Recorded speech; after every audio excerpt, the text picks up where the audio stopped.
Bismillah. Donc on va continuer avec notre infrastructure réseau.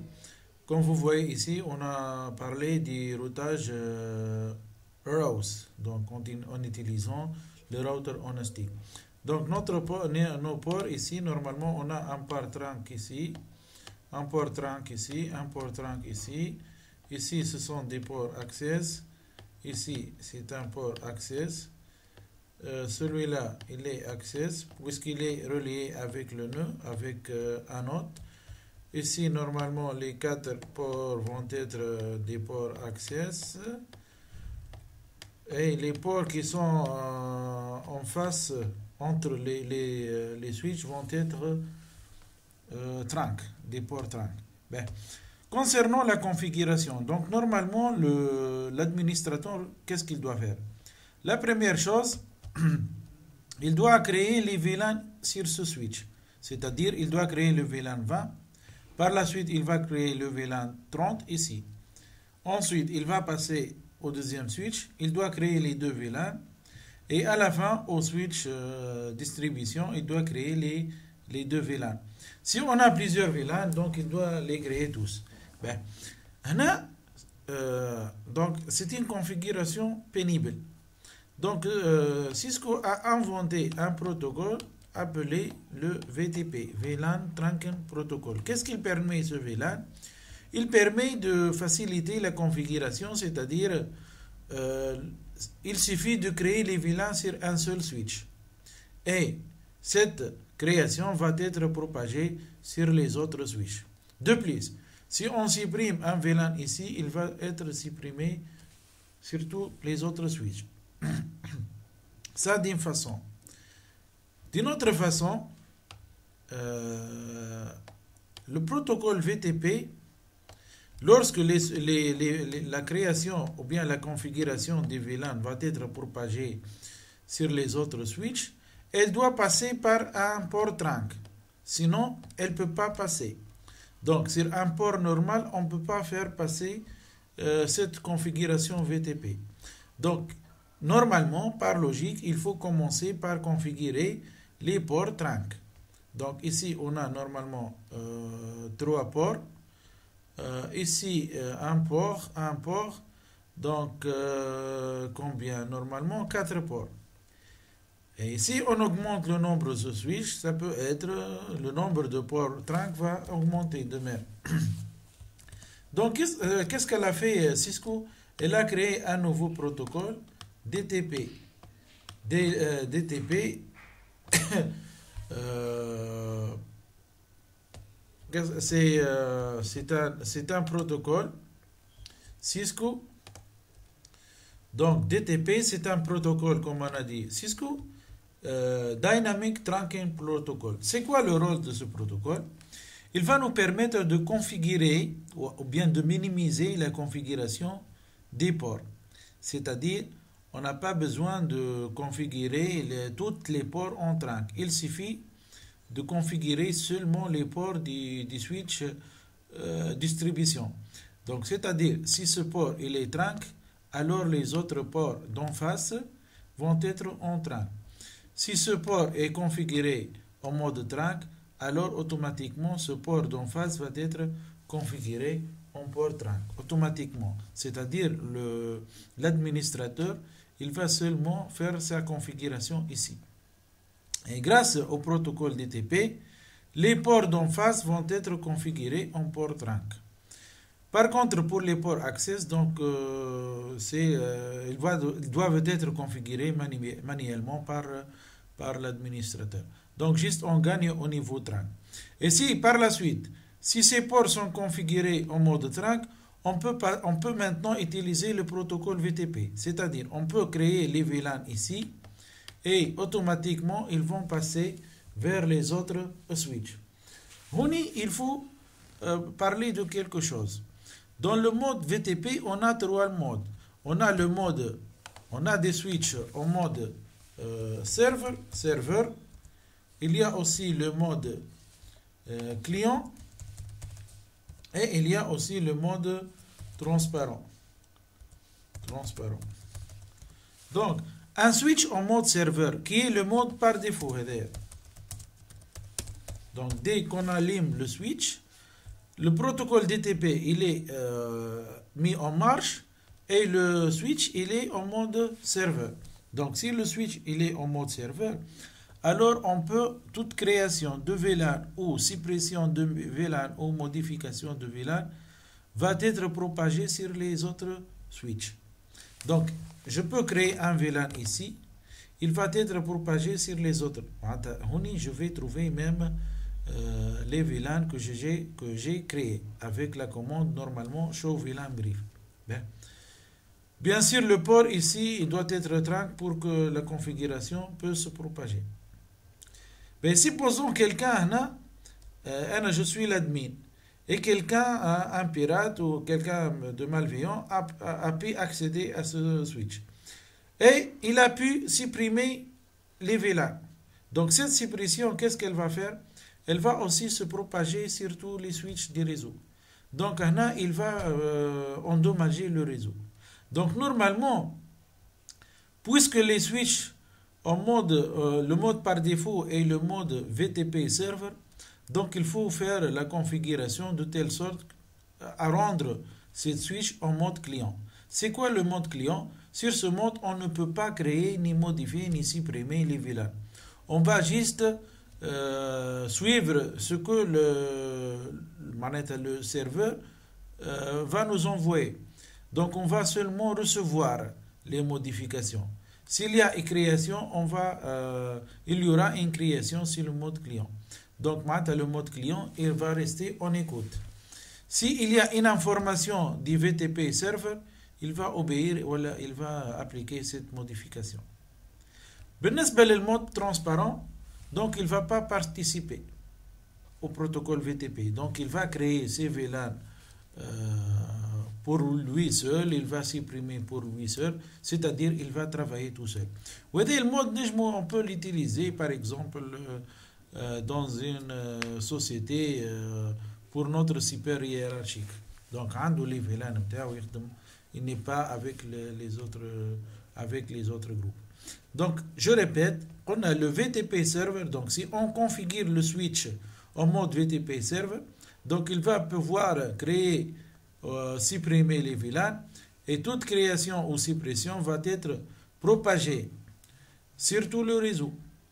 Donc, ce mode il présente un risque. Donc, parce que c'est le mode par défaut. Donc, pour nous protéger de ce risque, il faut que les autres switches sur lesquels on ne va pas créer les VLAN soient en mode client, VTP client. Donc normalement, tout d'abord, on a le switch fédérateur ou le switch core configuré en mode VTP server et les autres en mode VTP client. Si on laisse sans configuration, ils sont par défaut en mode serveur. Donc là, on a un risque de sécurité, au niveau de la sécurité.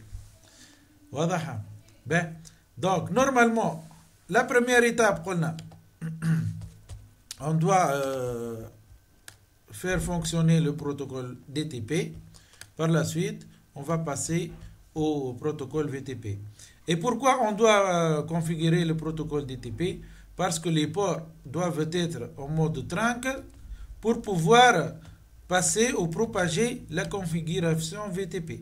On ne peut pas faire la configuration VTP avant de régler nos ports.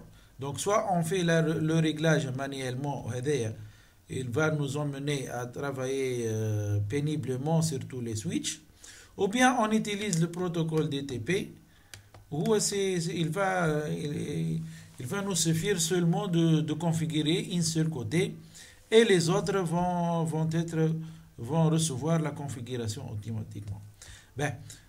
Pour les notions théoriques, donc, on va parler de quelques notions théoriques. Donc ici, remarquez bien, j'espère que l'image est bien claire. Donc en réalité, on a trois modes. On a le mode trunk, on a le mode access, on a le mode dynamique desirable et le mode dynamique auto. Et en français, c'est dynamique souhaitable. Par défaut, les ports du switch sont en mode dynamique auto. Direct, si j'allume le switch, elle est en mode, toutes les ports sont en mode dynamique auto. Et le DTP, bien sûr, il est démarré. Voilà, il est fonctionnel. Bien. Si on a un switch comme ça, on a deux switches. Et le switch fédérateur, et le switch access. Et fédérateur, voilà le switch core, et access. Puisque le DTP est démarré, donc au début, on a le port, il est en mode dynamique auto. Et celui-là en mode dynamique auto. Donc dynamique auto devant lui, un port en mode dynamique auto. Donc le mode final va être access, c'est-à-dire les deux ports vont être en mode access. Pourquoi? Parce que le dynamique auto, les caractéristiques il va pas proposer au port d'en face de switcher vers le mode trunk. شوف عندنا le port trunk, il propose على البور اللي قدامه pour être en mode trunk. Le mode dynamique désirable, il propose aussi, il propose au port d'en face de balancer vers le mode trunk. Donc, on a les deux ports. بالنسبة للport dynamique auto, il ne propose pas, mais il accepte toute proposition. Donc, il accepte toute proposition ou l'invitation. Mais si devant lui, il y a un port qui lui propose de balancer vers trunk, il va accepter. Donc, il ne propose pas, mais accepte. Propose, il ne propose et il n'accepte pas. Il fait rien, c'est rien. Il n'écoute pas. Donc, si on a un dynamique auto et devant un dynamique auto, il va accepter sans proposer. Il va accepter sans proposer. Donc, il n'y a aucune proposition ici. Donc, les deux ports vont être access. switch, mais son port il est en mode dynamique auto. والبور اللي قدامها il est en mode dynamique auto. Donc هنا لازمك تعمل intervention. Pourquoi? Parce que si tu vas laisser les ports comme ça en mode par défaut, donc ils vont balancer vers le mode access. Donc il faut faire une intervention pour mettre un mode qui propose عندك deux solutions, soit تحط mode dynamique désirable, soit تحط le mode trunk. Mais هنا نكملوا التابلو نتاعنا dynamique auto devant un dynamique désirable, donc trunk. Dynamique auto devant trunk. Dynamique auto devant un port access. Allez, il attend la proposition. Et mode silencieux. Il ne va rien proposer. Donc le mode est access. Dynamique désirable. Donc normalement, le trunk seulement devant un port access. Le mode trunk, le trunk seulement le mode access. Donc le mode trunk, il est un peu dangereux. Pourquoi?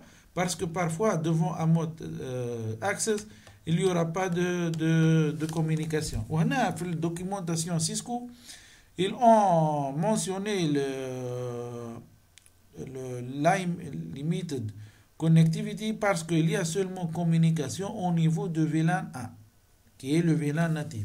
Mais pour les autres VLAN, ils ne peuvent pas communiquer. Donc, c'est dangereux, mais on laisse le mode dynamique désirable. Au moins, si on est devant un port en mode access, donc la connexion va être access sans risque d'endommage ou bien de non-connectivité.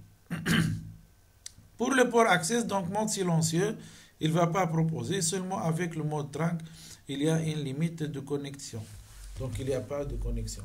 Voilà, donc c'est ce qui concerne les deux protocoles DTP. Donc comme administrateur, vous devez tout d'abord configurer ces ports en mode, je propose que vous faites la configuration en mode dynamique desirable, et par la suite, avec le protocole DTP, ce port va négocier avec le port d'en face pour balancer vers le mode trunk. Il va accepter parce qu'il est par défaut, il est en mode dynamique auto, donc il accepte sans proposer. Celui-là, il va balancer aussi vers le mode trunk parce qu'il est par défaut en mode dynamique auto. Et maintenant, on a deux liaisons trunk.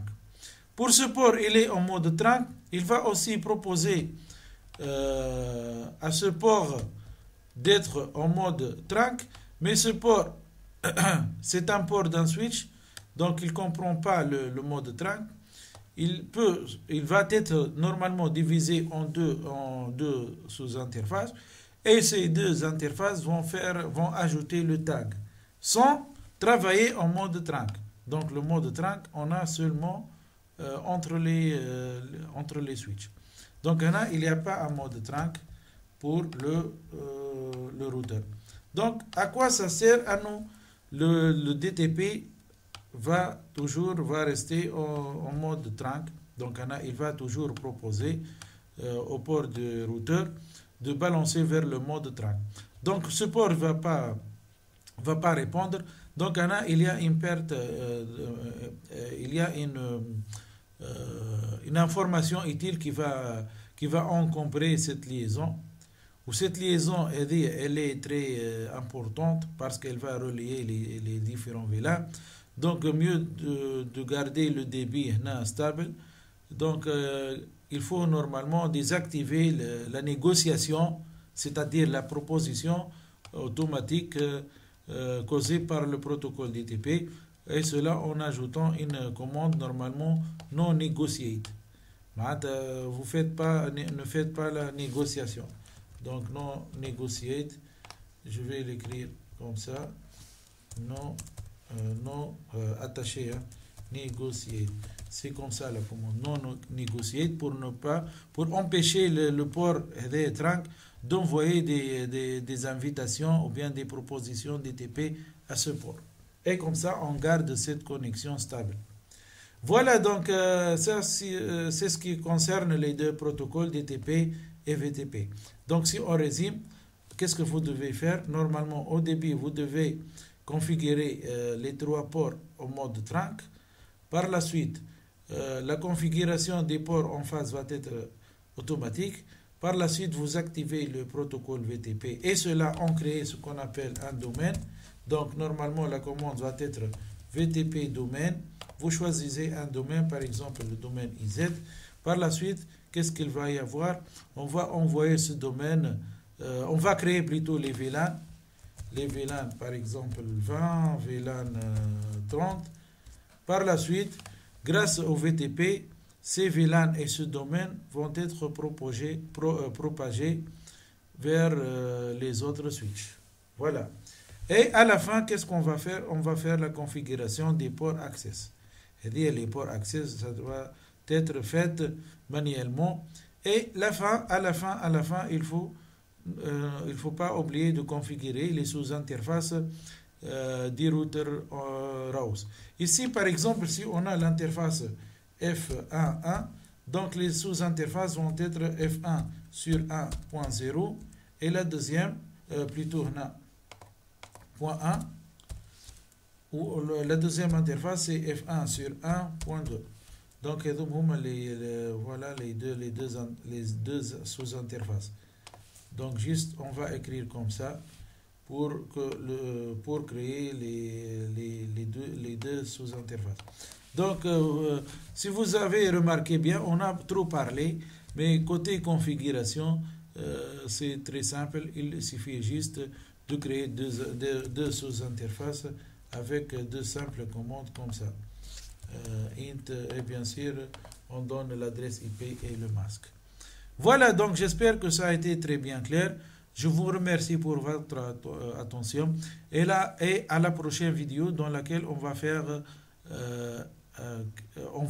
un TP, un lab où on va configurer le router on stick. Déjà vous l'avez fait en classe, mais normalement je vais attendre que vous m'envoyez vos travaux et à la suite je vais publier la vidéo au cours duquel j'ai fait la configuration du routage inter-VLAN. Je vous remercie et à la prochaine vidéo.